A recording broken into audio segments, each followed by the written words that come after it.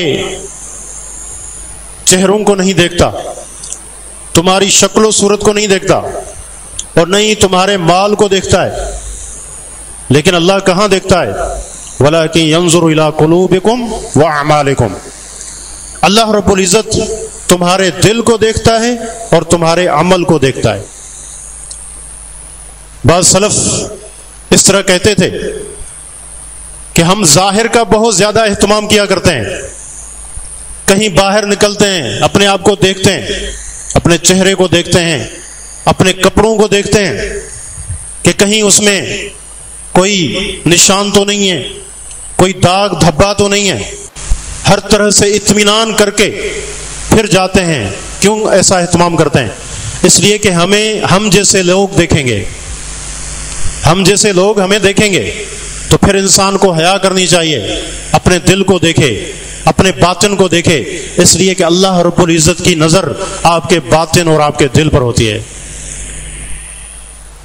تو اپنی اصلاح جس کی ابتدا دل سے ہوتی ہے، دل سے اس کو اچھے سے انسان دیکھے اور چیک کرے۔ نبی علیہ الصلوۃ والسلام کا ایک فرمان ہے، آپ سے پوچھا گیا کہ سب سے بہترین انسان کون ہے؟ آپ نے فرمایا کہ کل صدوق اللسان و مخموم القلب، فرمایا کہ ہر انسان اچھا ہے جو زبان اور گفتگو کے اعتبار سے سچا ہے، اور وہ مخموم القلب ہے۔ صحابہ نے پوچھا اللہ کے رسول صلی اللہ علیہ وسلم، زبان کا سچا تو ہم سمجھ گئے کہ اس کی گفتگو میں، اس کی بات چیت میں سچائی ہو، لیکن یہ مخموم القلب کیا ہے؟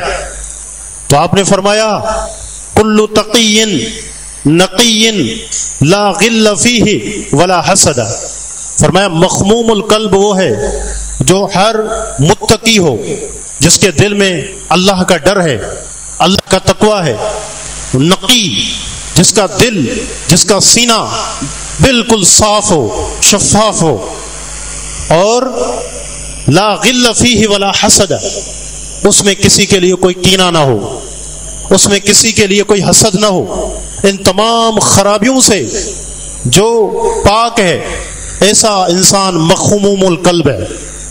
تو باطن کی طہارت بہت ضروری ہے، اس کا اہتمام ہمیں اپنے ظاہر سے زیادہ کرنا چاہیے، کیونکہ اللہ رب العزت آپ کے دل کی طرف دیکھتا ہے۔ انسان حیا محسوس کرے کہ اس کے دل میں خرابی ہے اور اللہ رب العزت اس کی یہ حالت دیکھ رہا ہے۔ یہ دل، اس میں بگاڑ پیدا ہوتا ہے، کیسے ہوتا ہے؟ اس کے بہت سارے مظاہر ہیں، بہت ساری اس کی صورتیں ہیں، اور یہ بھی دیکھیں یہ بگاڑ کیسے آتا ہے۔ ہر چیز کے اسباب ہوتے ہیں، یہ رب العزت کی سنت ہے۔ اس دنیا میں جو بھی کام ہوتا ہے وہ اسباب کے تحت ہوتا ہے، اس کے ظاہری اور باطنی اسباب ہوتے ہیں، یہ اچانک نہیں ہو جاتا۔ تو دل کے بگاڑ کے بھی اسباب ہیں، یہ پیدا ہوتے ہیں۔ انسان اگر اپنے دل کو نہ دیکھے تو یہ بگاڑ بڑھتا ہی رہتا ہے۔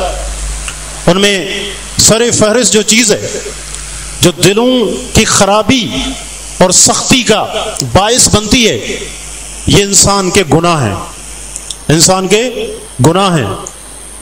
نبی علیہ الصلوۃ والسلام کا فرمان ہے، صحیح مسلم کی حدیث ہے، آپ نے ارشاد فرمایا کہ ان العبد اذا اذنب ذنبا نکت فی قلبہ نقطۃ سوداء، کہ انسان جب گناہ کرتا ہے تو اس کے دل پر ایک سیاہ دھبا، ایک کالا داغ پڑ جاتا ہے۔ فرمایا کہ فإن تاب واستغفر ثقل قلبہ، اگر یہ شخص گناہ ہو جانے کے بعد توبہ کرے، استغفار کرے، تو اس کا دل صاف ہو جاتا ہے۔ وہ جو داغ ہے، میلا، استغفار کے صابن سے وہ دھل جاتا ہے، صاف ہو جاتا ہے۔ اور اگر یہ بات نہ ہو، گناہ پہ گناہ کیے جا رہا ہے، پھر کیا ہوتا ہے؟ فرمایا کہ حتیٰ کہ اس کا پورا دل سیاہ ہو جاتا ہے، اور پھر اس پر وہ زنگ چڑھ جاتا ہے جس کا ذکر اللہ رب العزت نے قرآن مجید میں کیا ہے، کلا بل ران علی قلوبہم ما کانوا یکسبون۔ فرمایا کہ خبردار، ان کے دلوں پر زنگ ہے۔ کیوں؟ ان کے اعمال کی وجہ سے جو وہ کیا کرتے تھے، ان کے گناہوں کی وجہ سے۔ تو گناہ مسلسل جب انسان کرتا ہے، استغفار نہیں کرتا، اللہ سے معافی طلب نہیں کرتا، تو یہ سیاہ دھبا بڑھتا جاتا ہے، بڑھتا جاتا ہے، حتیٰ کہ اس کا پورا دل سیاہ ہو جاتا ہے اور زنگ آلود ہو جاتا ہے۔ اور اس کے بعد پھر کیا ہے؟ یہ دل ایسے جیسے اس پر تالے لگ چکے۔ اللہ رب العزت نے یہودیوں کے متعلق اس چیز کو ذکر کیا، فرمایا کہ ثم قست قلوبکم من بعد ذلك فهي كالحجارة او اشد قسوة۔ اس کے بعد پھر جب اللہ کے عہد کو تم نے توڑا، بچڑے کی عبادت کی، اللہ کے ساتھ شریک ٹھہرایا، اور پیغمبر وقت موسیٰ علیہ السلام کی نافرمانی کی، مسلسل ان گناہوں کے ارتکاب کی وجہ سے اور ان پر اصرار کی وجہ سے نتیجہ کیا نکلا؟ تمہارے دل سخت ہو گئے، تمہارے دل سخت ہو گئے۔ فَهِيَ كَالْحِجَارَةِ أَوْ أَشَدُّ قَسْوَةً۔ فرمایا پھر ان کی سختی پتھروں کی سختی کی طرح ہے، نہیں بلکہ ان سے بھی بڑھ کر ہے۔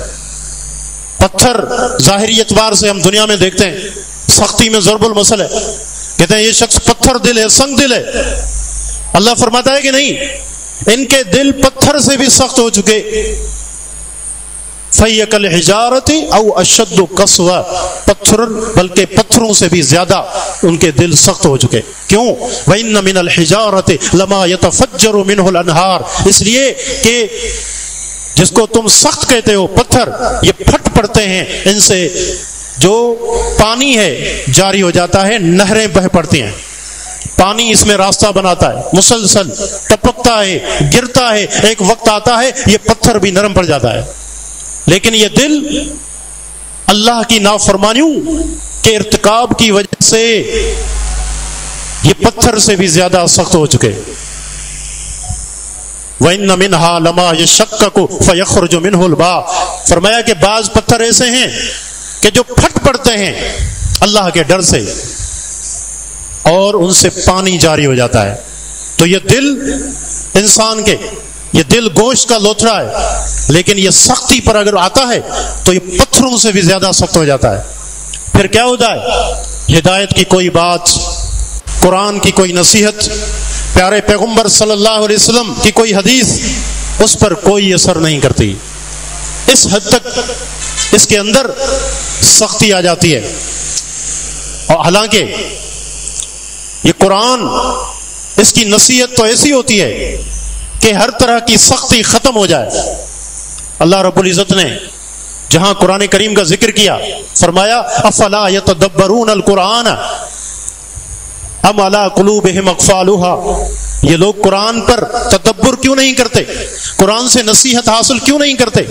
کہیں ایسا تو نہیں ہے کہ ان کے گناہوں کی وجہ سے، ان کے کفر کی وجہ سے، سیاہ کاریوں کی وجہ سے ان کے دل پر تالے اور قفل پڑ چکے ہیں، یہ بند ہو چکے ہیں۔ اللہ رب العزت نے قرآن کریم کے متعلق ذکر کیا، لو انزلنا هذا القرآن على جبل لرأيته خاشعا متصدعا من خشية اللہ، کہ اگر ہم اس قرآن کو کسی پہاڑ پر اتارتے تو آپ دیکھتے کہ اللہ کے ڈر سے، قرآن کے بوجھ سے یہ پہاڑ ذرہ ذرہ ہو جاتا، ریزہ ریزہ ہو جاتا۔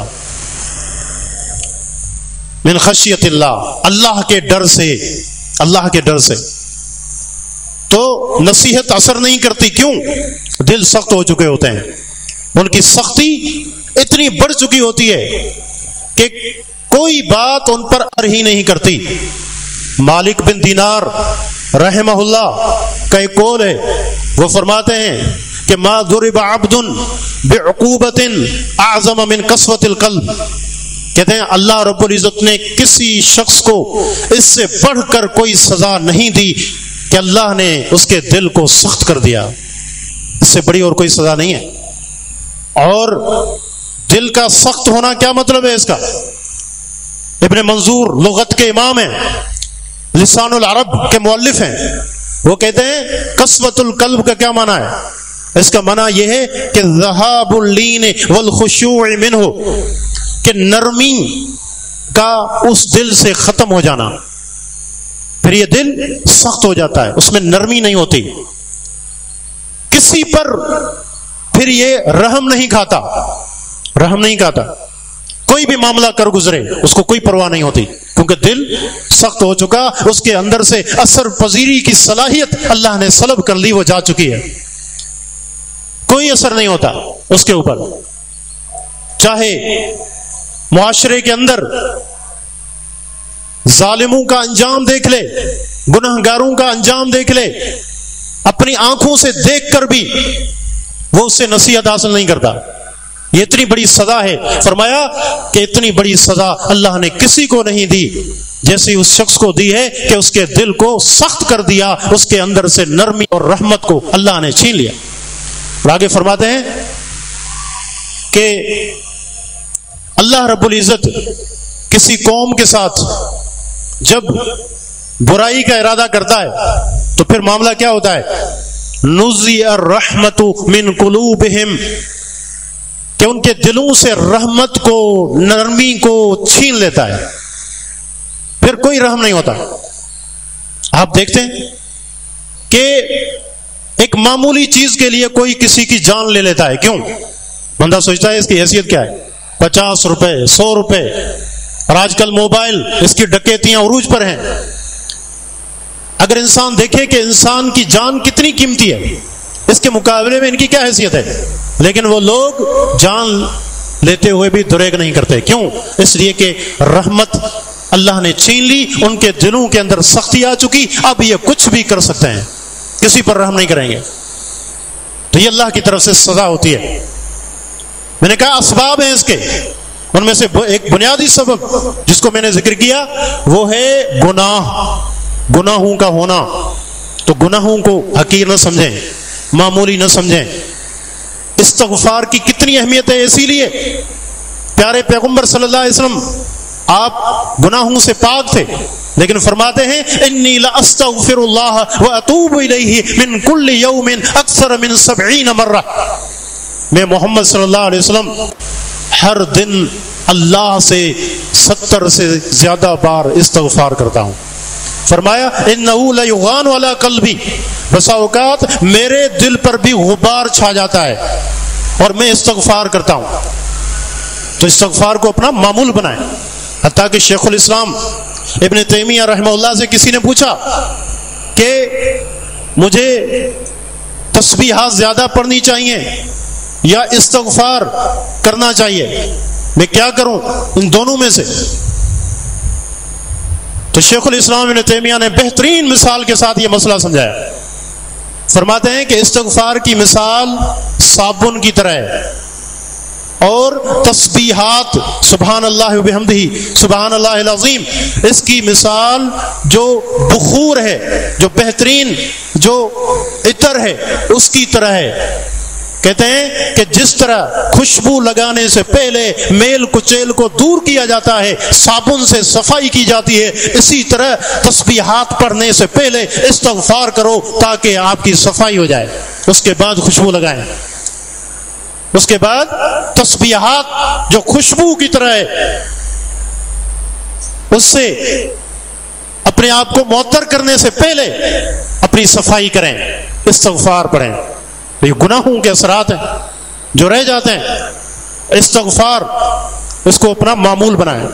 اس سے دل کی صفائی ہوتی ہے، دل کی صفائی ہوتی ہے. گناہوں کے اثرات، اس کا میل کچیل، اس کے داغ دھبے اور اس کی جو آلائشیں ہیں وہ استغفار سے صاف ہوتی ہیں. تو اس کو اپنا معمول بنانا چاہیے. اسی طرح دل میں تبدیلی جن اسباب سے پیدا ہوتی ہے ان میں سے یہ بھی ہے کہ انسان اللہ اس کے رسول کی بات کو سنتا ہے لیکن اس پر عمل نہیں کرتا، ٹال مٹول کرتا ہے، یعنی اس کو نظر انداز کرتا ہے، اس کو اہمیت نہیں دیتا۔ بلکہ ہمیں کیا کرنا چاہیے؟ اس وقت جب ہمیں اللہ اس کے رسول کی بات جب ہم سمجھیں تو فوراً اس پر عمل کریں، کوئی تاخیر نہ کریں۔ اگر ایسا نہیں کریں گے تو اس سے بھی دلوں میں بگاڑ پیدا ہوتا ہے۔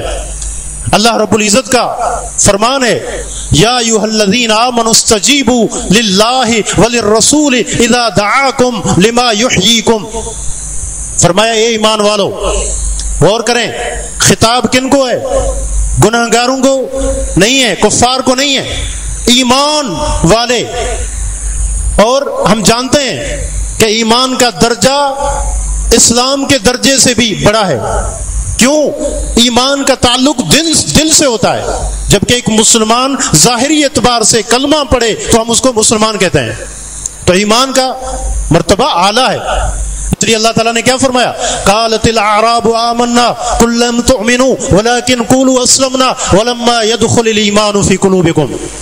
فرمایا کہ یہ دیہاتی آتے ہیں، اللہ کے رسول آپ کے پاس آ کر کہتے ہیں آمنا، ہم ایمان لائے ہیں، ہم مومن ہیں۔ اللہ فرماتا ہے کہ ان سے کہیں کہ تم یہ نہ کہو کہ ہم ایمان لائے ہیں، بلکہ یہ کہو کہ ہم نے اسلام قبول کیا ہے، ظاہری اعتبار سے ہم مسلمان ہوئے ہیں۔ کیوں؟ وَلَمَّا يَدْخُلِ الْإِيمَانُ فِي قُلُوبِكُمْ، ابھی تک ایمان تمہارے دلوں میں پہنچا ہی نہیں ہے، ابھی ظاہری حالت میں تم ہو، تو لہذا اسلم نہ کہو، آمنا نہ کہو۔ تو ایمان اعلیٰ درجہ ہے، اعلیٰ درجہ ہے۔ تو اس چیز کو انسان اپنے سامنے رکھے کہ ایمان اعلیٰ درجہ ہے۔ یا ایھا الذین آمنوا، یہ خطاب ہے ایمان والوں کو، یعنی جن کے دلوں میں ایمان ہے ان کو یہ نصیحت کی جا رہی ہے۔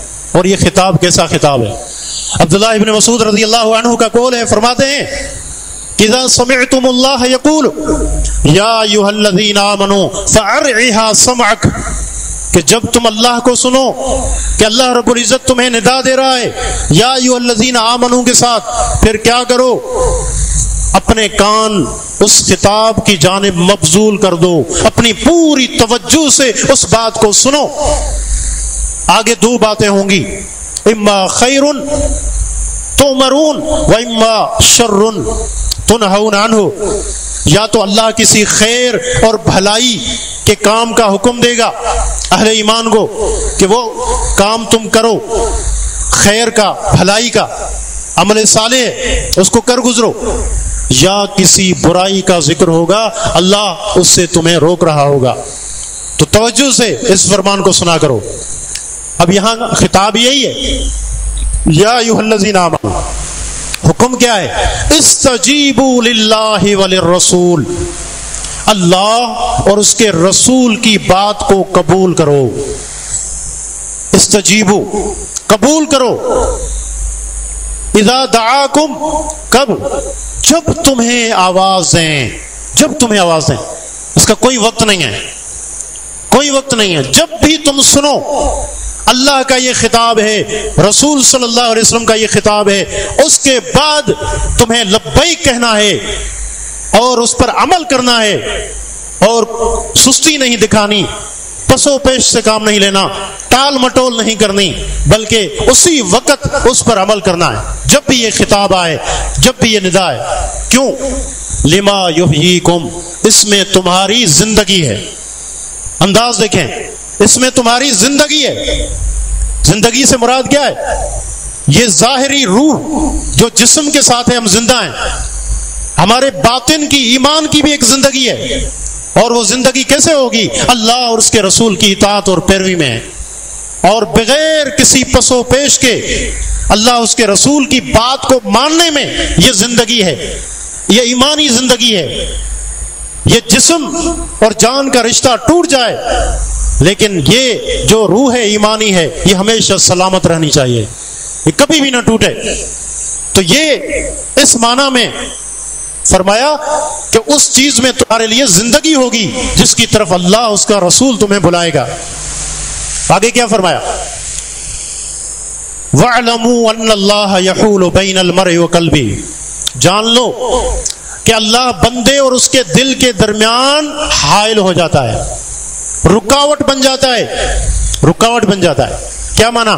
اللہ اس کے رسول کی ندا پر لبیک نہیں کہو گے، اس پر عمل نہیں کرو گے، تو پھر کیا ہے؟ اللہ رب العزت تمہارے دلوں کو بدل دے گا۔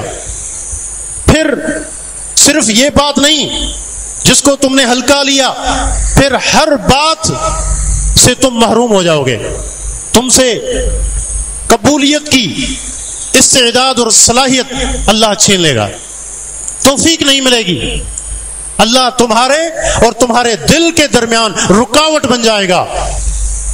وَاعْلَمُوا أَنَّهُ إِلَيْهِ تُحْشَرُونَ، جان لو کہ تم سب اللہ کے پاس جمع کیے جاؤ گے، تم سب نے مر کے اللہ کے پاس آنا ہے، جہاں تم نے حساب دینا ہے، تمہارے اعمال کا حساب ہوگا، محاسبہ ہوگا، اچھی اور بری جزا دی جائے گی، تم نے لوٹنا اللہ کی طرف ہے۔ تو اس چیز کو اپنے سامنے رکھو۔ حدیث میں ابو سعید ابن المعلا رضی اللہ عنہ کا واقعہ ہے، صحیح مسلم ہے، وہ بیان کرتے ہیں کہ میں نماز پڑھ رہا تھا، اس واقعے کو سنیں، آپ کو اہمیت کا اندازہ ہوگا کہ اللہ کے اس خطاب کی کیا اہمیت ہے۔ کہتے ہیں میں نماز پڑھ رہا تھا، اللہ کے نبی صلی اللہ علیہ وسلم نے مجھے آواز دی، یا ابا سعید، ابو سعید ادھر آؤ۔ کہتے ہیں میں نے سوچا کہ اللہ کے نبی صلی اللہ علیہ وسلم کے پاس نماز پڑھ کے پھر جاؤں گا۔ میں نے نماز مکمل کی، پھر اللہ کے نبی صلی اللہ علیہ وسلم کی خدمت میں آیا، میں نے کہا اللہ کے نبی آپ نے مجھے بلایا۔ پیارے پیغمبر صلی اللہ علیہ وسلم نے کیا فرمایا کہ جب میں نے تجھے آواز دی تھی اس وقت آپ کیوں نہیں آئے؟ اور پھر قرآن کی یہی آیت پڑھی، استجیبوا للہ وللرسول اذا دعاکم، اللہ فرماتا ہے اللہ اس کا رسول جب بھی تمہیں آواز دے تمہیں اسی حالت میں آنا چاہیے۔ تم نماز پڑھ رہے تھے تو تمہیں نماز چھوڑ دینی چاہیے تھی۔ اندازہ کریں، نماز بھی اطاعت کا کام ہے، لیکن یہ جو چیز ہے یہ فرض ہے، فوراً اس کی پکار کا جواب دو، اس کی پکار کا جواب دو۔ اگر ایسا نہیں کرو گے تو پھر اللہ تمہارے اور تمہارے دل کے درمیان رکاوٹ بن جائے گا۔ تو یہ اس کا مطلب ہے، اس کو اور بھی مقامات پہ اللہ رب العزت نے مختلف انداز میں اس چیز کو ذکر کیا ہے کہ اللہ تعالیٰ نے ان کے دلوں میں جو تبدیلی لائی، کیوں لائی؟ وَنُقَلِّبُ أَفْعِدَتَهُمْ وَأَبْصَارَهُمْ كَمَا لَمْ يُؤْمِنُوا بِهِ أَوَّلَ مَرَّةٍ، فرمایا ہم ان کے دلوں کو بدل دیتے ہیں، ان کی نگاہوں کو پھیر دیتے ہیں، ان کے دلوں میں حق بات آ نہیں سکتی، ان کی نگاہیں حق بات کو دیکھ نہیں سکتی۔ سزا کیوں ہے یہ؟ کما لم یؤمنوا به اول مرہ، اس لیے کہ پہلی مرتبہ ان کے پاس جب حق کی بات آئی تھی تو انہوں نے اس کو اہمیت نہیں دی تھی، اس سے اعراض کیا تھا۔ اس کی سزا یہ ہے کہ اب آئندہ کے لیے بھی ہم نے ان کے ساتھ یہ معاملہ کر دیا، اب اس کے دلوں میں حق بات نہیں بیٹھے گی اور ان کی نگاہیں حق بات کو دیکھ بھی نہیں سکیں گی۔ کما لم یؤمنوا به اول مرہ، جس طرح پہلی بار جب یہ ہماری آیات ان کے سامنے آئی تھیں وہ ایمان نہیں لائے تھے۔ وَنَذَرُهُمْ فِي طُغْيَانِهِمْ يَعْمَهُونَ، ہم ان کی سرکشی میں ان کو چھوڑ دیتے ہیں، وہ بہکتے پھریں، اب ہمیں کوئی پرواہ نہیں ان کی۔ یہ سزا ہے، یہ سزا ہے۔ عتبہ بن ربیعہ مشرکین مکہ میں سے ایک شخص گزرا ہے۔ ابو جہل اپنے ساتھیوں کے ساتھ بیٹھا ہے، کہنے لگا کہ تم میں سے کوئی ایسا شخص نہیں ہے کہ جو کہانت کو جانتا ہے، جو جادو کو جانتا ہے، جو ادب کو جانتا ہے، شعر کو جانتا ہے، وہ جا کر اس محمد صلی اللہ علیہ وسلم سے بات کرے اور دیکھے کہ ان میں سے کوئی نہ کوئی مسئلہ ان کا ضرور ہوگا، یا تو یہ جادوگر ہوں گے یا جادو کرنے والے ہیں یا جادو کے زیر اثر ہیں، یا وہ طب کو جانتا ہو، دیکھے کہیں ان میں کوئی بیماری تو نہیں ہے۔ ان کا کیا معاملہ ہے؟ اور یہ جو قرآن پڑھتا ہے یہ شعر ہیں، اس کو شعر پر بھی عبور ہو، جا کے دیکھے، ان سے بات کرے۔ عتبہ بن ربیعہ کہنے لگا کہ یہ ساری چیزیں میں جانتا ہوں، میں جاتا ہوں۔ چنانچہ گئے اللہ کے نبی صلی اللہ علیہ وسلم کے پاس، بات کی بڑے اچھے انداز میں، کہنے لگے بھتیجے آپ مجھے بتائیں آپ کا کیا معاملہ ہے؟ آپ پر کوئی جادو کا اثر ہے؟ کسی نے آپ پر سحر کر دیا ہے، اس کے اثر میں آپ ایسی باتیں کرتے ہیں؟ یا آپ بیمار ہیں تو ہم سب سے بڑے حکیم کے پاس آپ کا علاج کرائیں گے۔ اگر آپ کو مال چاہیے وہ بتائیں، اتنا مال دیں گے کہ اہل مکہ میں سب سے بڑے مالدار آپ بن جائیں گے۔ آپ کو خوبصورت عورتوں کی تلاش ہے تو قریش کی 10 خوبصورت عورتیں ہمیں بتائیں، وہ سب ہم آپ کے نکاح میں دینے کے لیے تیار ہیں۔ آپ بتائیں آپ کا مسئلہ کیا ہے؟ پیارے پیغمبر صلی اللہ علیہ وسلم نے کوئی جواب نہیں دیا، قرآن کریم کی تلاوت کرنا شروع کی۔ قرآن دیکھیں، یہ عتبہ بن ربیعہ قرآن سن رہے ہیں، سورہ حامیم یہ پڑھنا شروع کی، 8-10 آیتیں اس سے زیادہ آپ نے پڑھی، یہاں تک کہ اس آیت پر پہنچے فَإِنْ أَعْرَضُوا، اگر یہ اعراض کرتے ہیں تو پھر اے پیغمبر آپ ان سے کہہ دیں کہ میں تمہیں عاد اور سمود پر جو عذاب آیا تھا اس عذاب سے تم پر ڈرتا ہوں۔ یہاں جب اللہ کے نبی پہنچے تو عتبہ بن ربیعہ نے اپنے ہاتھ آگے کیے، اللہ کے نبی صلی اللہ علیہ وسلم کے منہ پر اپنے ہاتھ دے دیے، ان کو رشتہ داری کا واسطہ دیا کہ اللہ کے لیے رک جائیں، اس سے آگے آپ نہ بڑھیں۔ اس کے بعد گئے، وہ انتظار کر رہے تھے کہ یہ کب آتے ہیں کوئی خبر لے کر، لیکن وہ ان کے پاس نہیں گئے۔ ابو جہل نے کہا لگتا ہے کہ محمد کا جادو اس پر بھی چل گیا ہے، اس لیے ہمارے پاس نہیں آیا۔ ان کے پاس گیا اور جا کر اس کو کہا کہ کیا مسئلہ ہے؟ جو چہرہ آپ لے کر گئے تھے وہ چہرہ واپس لے کر نہیں آئے ہیں، آپ کا چہرہ بدلا بدلا کیوں ہے؟ تو وہ کہنے لگے کہ ایسی کوئی بات نہیں ہے، میں ان پر ایمان نہیں لایا ہوں، لیکن میں یہ بتاتا ہوں کہ یہ ساری باتیں جو آپ نے کہی تھی محمد میں، ان میں سے کوئی بات نہیں ہے، اور انہوں نے جو بات کی ہے وہ پوری ہو کر رہے گی، اور میں تم پر بھی ڈرتا ہوں کہ کہیں وہ عذاب تم پر نہ آ جائے۔ لیکن ابو جہل نے تانے دیے کہ تم صابی بن گئے ہو، اپنا دین تم نے چھوڑ دیا ہے۔ کہا کہ نہیں، لیکن دیکھیں بات سمجھ میں آ گئی تھی۔ جو نقطہ یہاں قابل غور ہے وہ یہ ہے کہ عتبہ بن ربیعہ پر حجت پوری ہو چکی تھی، قرآن اس نے سنا، ہر چیز اس کو سمجھ آ گئی، ڈرا بھی، اس کو اپنی دنیا پر خوف آیا کہ کہیں یہ عذاب واقعتاً ہم پر نہ آ جائے، لیکن ایمان نہیں لایا۔ پھر انجام کیا ہوا اس کا؟ بدر کے دن جو لوگ مرے تھے بدر کے کنویں میں، جن کی لاشیں گری ہوئی تھیں، ان میں ایک لاش اس عتبہ بن ربیعہ کی بھی تھی، کیونکہ اس نے حق کو سمجھا، نصیحت کو سمجھا پہلی بار، لیکن ایمان نہیں لایا، تو برا خاتمہ اس کا ہوا، برا خاتمہ اس کا ہوا۔ تو ایک مومن کبھی بھی اس سوچ اور فکر کا حامل نہیں ہو سکتا کہ اللہ اس کے رسول کی بات آئے اور اس میں پس و پیش کرے، اس میں حیل اور حجت سے کام لے، مختلف بہانے کرے، جیسا کہ آج کل ہمیں نظر آتے ہیں۔ نہیں مانتے، کیوں؟ میں جس امام کے مذہب پر ہوں وہ اس کو نہیں مانتے، ہمارے جو مسجد کے مولوی ہیں وہ یہ بات نہیں کرتے، ہماری برادری میں یہ بات نہیں ہے، ہم ایسی چیزیں نظر انداز کر جاتے ہیں، حالانکہ اس کا معاملہ جس کو ہم چھوٹا سمجھتے ہیں، تحسبونہ حینا وہو عند اللہ عظیم، بہت ساری ایسی باتیں ہوتی ہیں جن کو تم ہلکا جانتے ہو، معمولی خیال کرتے ہو، اللہ کی نظر میں وہ بہت بڑی ہوتی ہیں۔ ایسی چیز ہوتی ہے کہ انسان نعوذ باللہ ایمان سے بھی محروم ہو سکتا ہے۔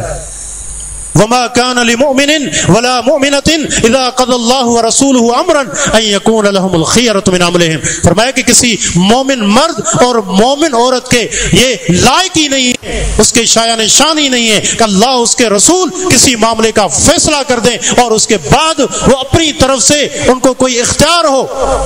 کوئی اختیار نہیں رہتا، پھر قبول کرنا لازم اور ضروری ہو جاتا ہے. صحیح مسلم کی ایک اور حدیث ہے، نبی علیہ الصلوۃ والسلام نے ایک شخص کو دیکھا کہ جو بائیں ہاتھ سے کھا رہا تھا.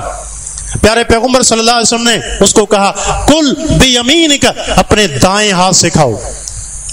اس نے کہا لستطعت، میں اس کی طاقت نہیں رکھتا ہوں، طاقت نہیں رکھتا ہوں. اگر یہ عذر ہوتا پھر الگ بات تھی، لیکن راوی حدیث بیان میں کہتے ہیں کہ ما منعہ الا الکبر، اس کو جس چیز نے روکا تھا وہ تکبر تھا کہ میں کیسے ان کی بات مان لوں، میں الٹے ہاتھ سے کھا رہا ہوں تو اسی سے کھاؤں گا. تکبر کی وجہ سے پیارے پیغمبر صلی اللہ علیہ وسلم کی بات اس نے قبول نہیں کی. اس کی سزا اللہ نے اس کو یہ دی، اس کے بعد اپنے دائیں ہاتھ کو کبھی وہ منہ تک پہنچا ہی نہیں سکا، اٹھا ہی نہیں پایا. آپ نے فرمایا کہ ایسا تو اس کی طاقت نہیں رکھے، آئندہ اللہ تجھے یہ طاقت نہیں دے گا. تو پھر اس کا سیدھا ہاتھ کبھی اس کے منہ تک پہنچا ہی نہیں. یہ سزا اللہ اس کے رسول کی بات کو ماننا، اس کے فوائد اور ثمرات دنیا اور آخرت دونوں میں ملتے ہیں. جلیبیب رضی اللہ عنہ یہ ایک صحابی تھے، خوبصورت نہیں تھے، مالدار نہیں تھے. اللہ کے نبی صلی اللہ علیہ وسلم کے پاس آئے، کہنے لگے اللہ کے نبی میں شادی کرنا چاہتا ہوں. پیارے پیغمبر صلی اللہ علیہ وسلم نے انصار میں سے ایک صحابی سے کہا کہ مجھے آپ کی بیٹی کا رشتہ چاہیے. اور اسی حدیث میں یہ بھی موجود ہے کہ انصار کے ہاں جب بھی کوئی لڑکی جوان ہوتی یا کوئی بیوہ ہوتی تو آگے اس کی شادی نہیں کرتے تھے، اس امید میں کہ شاید اللہ کے رسول صلی اللہ علیہ وسلم اس سے شادی کر لیں.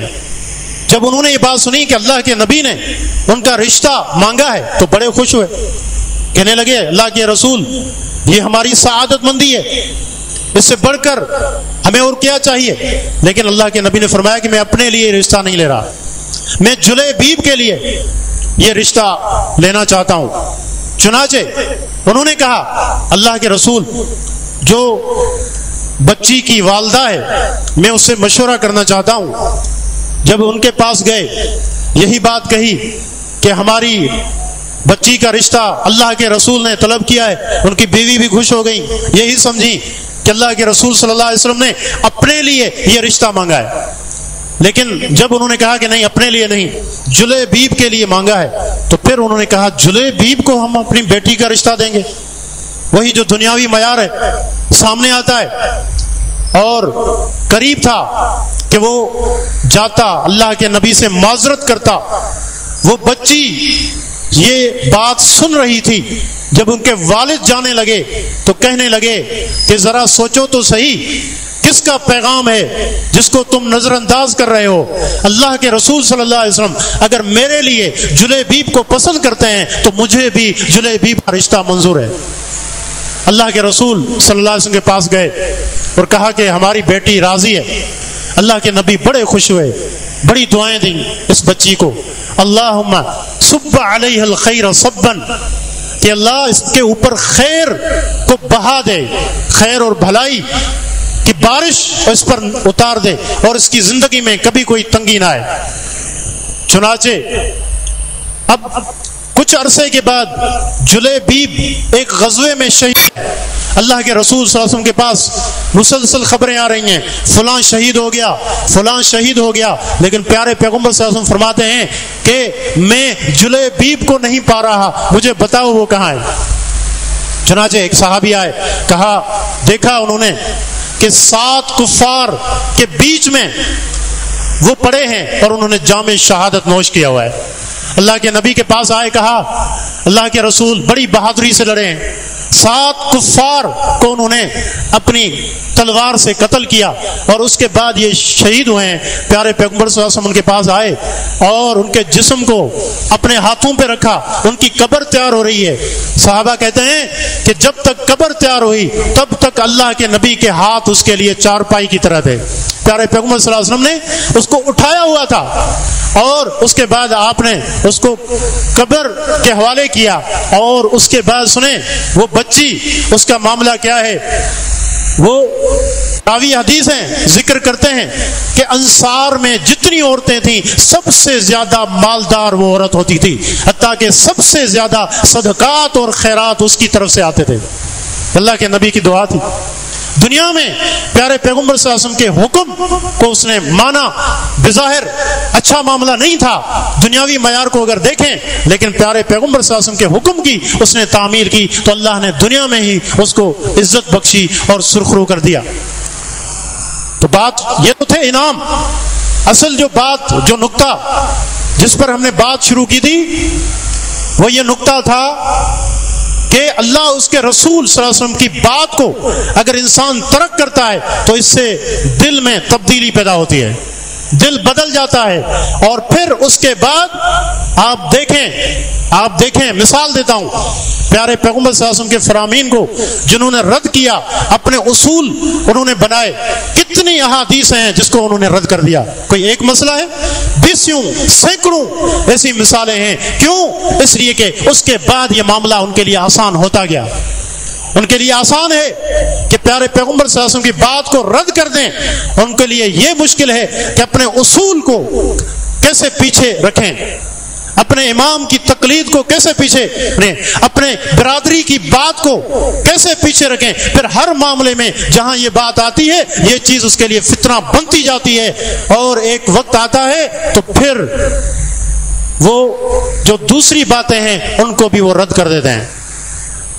آپ دیکھیں وہ گمراہ مبلغین اور دائی جو اس فکر اور منہج کے حامل ہیں، پیارے پیغمبر صلی اللہ علیہ وسلم کے فرامین کو رد کرتے ہیں، آئے روز آپ دیکھتے ہیں آج یہ مسئلہ انہوں نے رد کر دیا۔ یہ مسئلہ کیوں؟ اس لیے کہ اب یہ سلسلہ رکنے والا نہیں ہے، یہ اللہ کی طرف سے سزا ہے، یہ بڑھتی جائے گی، حتیٰ کہ ڈر ہے کہ کہیں توبہ کی توفیق ہی ایسے لوگوں سے نہ چھن جائے اور ایمان سے بھی یہ محروم نہ ہو جائیں۔ یہ اتنا بڑا معاملہ ہے۔ تو عرض یہ کر رہا تھا کہ یہ دل ہمیشہ اس میں جو تبدیلی ہوتی ہے اس کو دیکھیں، اس میں اچھی تبدیلی بھی ہوتی ہے، اس میں نیکی کی محبت بھی پیدا ہوتی ہے، توحید اور ایمان میں اضافہ بھی ہوتا ہے، اور کہیں کہیں گناہ کے خیالات بھی یہاں پنپتے ہیں جن میں اضافہ ہوتا ہے۔ انسان دیکھے اس سے قبل کہ یہ معاملہ سنگین ہوتا جائے، اس دل میں سختی آتی جائے اور اس کا معاملہ جو اور زیادہ سختی کی طرف بڑھتا جائے، اس سے پہلے انسان اللہ کی طرف رجوع کرے اور اللہ رب العزت سے توفیق کا سوال کرے۔ اور حسن بصری رحمہ اللہ کا ایک قول ہے، فرماتے ہیں کہ اپنے دل میں حلاوت کو پیدا کرو، ایمان کی لذت کو پیدا کرو۔ 3 چیزیں ہیں اس کے لیے، ان کے ذریعے اپنے دل کے معاملے کو اچھا کرو، ایمان کی حلاوت اور لذت اس کے اندر پیدا کرو جس کا ذائقہ تم خود چکھو گے، اور یہ درخت جب یہ بڑا ہوگا تو اس کے پھل اور ثمرات تم خود دیکھو گے اعمال صالحہ کی صورت میں۔ 3 چیزیں ہیں۔ فرمایا کہ قرآن کریم کی تلاوت کر کے، قرآن کریم کی تلاوت سے بھی دل نرم ہوتا ہے اور اس میں اثر ہوتا ہے۔ قرآن کی ایک آیت بسا اوقات ایسی ہوتی ہے کہ انسان کی اصلاح کے لیے کافی ہوتی ہے، اس کی زندگی کا رخ موڑ دیتی ہے۔ فضیل بن عیاض رحمہ اللہ ایک بڑے معروف محدث گزرے ہیں، ان کے متعلق آتا ہے ان کی توبہ کا واقعہ کیا ہے۔ سیر اعلام النبلاء میں امام ذہبی فرماتے ہیں ان کے ترجمے میں کہ وہ پہلے ایک ڈکیت ہوتے تھے اور لوگ ان سے ڈرتے تھے، رات کو سفر نہیں کرتے تھے کہ فضیل اور اس کے ساتھی ہمیں لوٹ لیں گے۔ ایک دن ایک برے ارادے کے ساتھ جا رہے ہیں، ایک گھر کی دیوار پھلانگنے کا ارادہ تھا، اندر سے قرآن کریم کی تلاوت کی آواز آ رہی تھی، کوئی تہجد پڑھ رہا تھا، ایک آیت کانوں سے ٹکرائی، الم یأن للذین آمنوا ان تخشع قلوبهم لذکر اللہ وما نزل من الحق، کہ کیا ایمان والوں کے لیے ابھی تک وہ وقت نہیں آیا کہ ان کے دل اللہ کے ذکر کے لیے، قرآن کے لیے، نصیحت کے لیے نرم پڑ جائیں؟ ابھی تک وہ وقت نہیں آیا۔ بڑی چوٹ لگی اور بے ساختہ یہ جملہ ان کی زبان سے نکلا، بلا قد آن یا رب، کیوں نہیں میرے رب، اب وہ وقت آ چکا ہے، اب وہ وقت آ چکا۔ چنانچہ وہیں واپس لوٹے، نادم ہیں، شرمشار ہیں، آنسو جاری ہیں، ندامت ہے۔ آگے جاتے ہیں، مسافروں کا ایک قافلہ ہے، بیٹھا ہے، آپس میں بات چیت کر رہے ہیں۔ کچھ کہہ رہے تھے ہمارا سفر دور ہے، ہمیں اپنا سفر کرنا چاہیے، کچھ کہہ رہے تھے کہ نہیں، رات کے وقت سفر محفوظ نہیں ہے، فضیل اور اس کے ساتھی ہمیں لوٹ لیں گے۔ وہ یہ جب الفاظ سنتے ہیں زارو قطار رونا شروع کر دیتے ہیں کہ میرا یہ معاملہ کہ مسلمان مسافر وہ میرے شر سے ڈرے ہوئے ہیں۔ پھر کہا یا اللہ اب میں توبہ کروں گا۔ توبہ کیسی ہوگی؟ میں ایک تو علم حاصل کروں گا اور اپنی بقیہ زندگی بیت اللہ میں گزاروں گا، تیری عبادت کروں گا، جس کا لقب عابد الحرمین، حرمین کا عبادت گزار یہ فضیل بن عیاض رحمہ اللہ۔ تو قرآن کریم کی ایک آیت نے اس کی اصلاح کر دی۔ آج کتنی آیتیں ہیں ہم سنتے ہیں، ہمارے کانوں سے ٹکراتی ہیں، واعظ و نصیحت ہمیں کی جاتی ہے، لیکن دل اتنے سخت ہو چکے ہیں کہ ان میں اثر پذیری نہیں ہے۔ تو حسن بصری رحمہ اللہ کا جو قول میں بیان کر رہا تھا، کہا ایمان کی حلاوت کو اللہ سے مانگو، کیسے؟ قرآن کریم کی تلاوت کر کے، اور دوسری چیز کہا کہ ذکر کر کے، اللہ کا ذکر زبانوں پر ہو، جہاں جائیں جس حالت میں ہیں اللہ کا ذکر اپنی زبانوں پر کریں۔ الا بذکر اللہ تطمئن القلوب، سنو اللہ کے ذکر میں دلوں کا اطمینان ہے، دلوں کا سکون اور راحت اللہ کے ذکر میں۔ تو اس طریقے سے دلوں میں خشیت پیدا ہوتی ہے اور یہ دل نرم پڑتے ہیں۔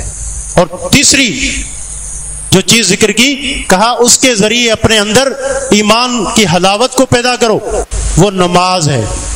نماز پڑھ کر، نماز یہ بھی بڑا عظیم ایک تعلق ہے، وسیلہ ہے بندے اور اللہ کے درمیان، جو آپ کو اللہ سے جوڑتا ہے۔ جب آپ سجدوں میں اللہ سے دعائیں کرتے ہیں، اللہ آپ کے دلوں کو بھی نرم کرتا ہے اور آپ کے دل خیر کو قبول کرنے والے بنتے ہیں۔ تو نماز، یہ تین چیزیں آگے سنیں، کہا اگر ان میں آپ کو ایمان کی حلاوت ملتی ہے، آپ کے دلوں میں تازگی آتی ہے، نرمی پیدا ہوتی ہے، پھر خوش ہو جائیں۔ اگر ان میں بھی یہ چیز حاصل نہیں ہوتی آپ کو، فَاعْلَمُوا أَنَّ الْبَابَ مُغْلَقٌ، تو پھر جان لو کہ تمہارے اوپر دروازے بند ہو چکے ہیں، دروازے بند ہو چکے ہیں۔ پھر رو، اللہ کے سامنے گر پڑو اور اللہ سے دعا کرو، اللہ تمہارے دلوں کی سنگ دلی کو ختم کر دے، ان میں نرمی اور رقت کو پیدا کرے، تاکہ حق بات کو ہم قبول کرنے والے بن جائیں۔ تو گفتگو کا خلاصہ یہی ہے کہ یہ جو دل ہے اس کی حیثیت ایسے ہے جیسے ایک بادشاہ ہوتا ہے، اس کے لشکر ہوتے ہیں، اور بادشاہ اگر اچھا ہوگا اس کا لشکر بھی صحیح ہوگا، صحیح ہدایات اس کو دے گا۔ لیکن اگر بادشاہ بگڑا ہوا ہے تو وہ جو لشکر ہے، جو احکامات اس کو جاری ہوں گے تو اس میں بھی بگاڑ ہوگا، اس میں بھی تباہی ہوگی۔ یہی مثال ہمارے دل کی ہے، ہمارے جسم پر اس کا کنٹرول ہے، اس کی حیثیت ایک بادشاہ کی ہے۔ باقی جو ہمارے اعضاء ہیں یہ اس کے آگے اس کے سپاہ اور اس کے لشکر کی طرح ہیں۔ یہ دل جو فکر ان کو دے گا وہ اعضاء وہی کریں گے۔ تو اس لیے بہت ضرورت ہے کہ اپنے دل کی اصلاح کی جائے۔ وہ اسباب اختیار کیے جائیں جن سے اس دل میں نرمی پیدا ہوتی ہے، رقت پیدا ہوتی ہے، اور جس کی وجہ سے یہ اللہ سے جڑ جائے تو اور گناہ ہو جائے تو اللہ رب العزت سے توبہ کرے، استغفار کرے، خیر اور بھلائی کی محبت سے یہ لبریز ہو، اور ہر طرح کے شر اور فساد اور برائیوں اور بگاڑ سے یہ دل بچ جائے۔ تو ضرورت اس بات کی ہے کہ اس پر نظر رکھیں، اس کو دیکھیں، اپنے ظاہر سے زیادہ اپنے باطن کی اصلاح کریں، اس کی صفائی کریں، استغفار کریں۔ جیسے شیخ الاسلام کے قول میں استغفار کو صابن کہا گیا، اس کا کثرت سے استعمال کریں تاکہ یہ دل یہ صاف رہیں، اچھے ہو جائیں۔ اللہ کی نظر ان پر ہوتی ہے، جب یہ اچھے ہوں گے تو اللہ کی رضامندی ہمیں مل جائے گی، اور دنیا میں بھی ہم کامیاب ہوں گے اور آخرت میں بھی ہم فلاح یاب ہوں گے۔ اللہ رب العزت سے دعا ہے کہ رب العزت ہمیں اپنی اصلاح کی توفیق عطا فرمائے۔ اللہ سبحانہ و تعالی ہمارے دلوں کو ایمان کے ساتھ، تقوی کے ساتھ بھر دے، اور ہر طرح کے کفر، برائی سے اور جو دیگر جو اخلاقی خرابیاں ہیں جن کا تعلق دل سے ہے، اللہ سبحانہ و تعالی ہمارے دلوں کو ان سب سے پاک کر دے۔ هذا وباللہ توفیق، وصلی اللہ علی نبینا محمد وصحبہ اجمعین۔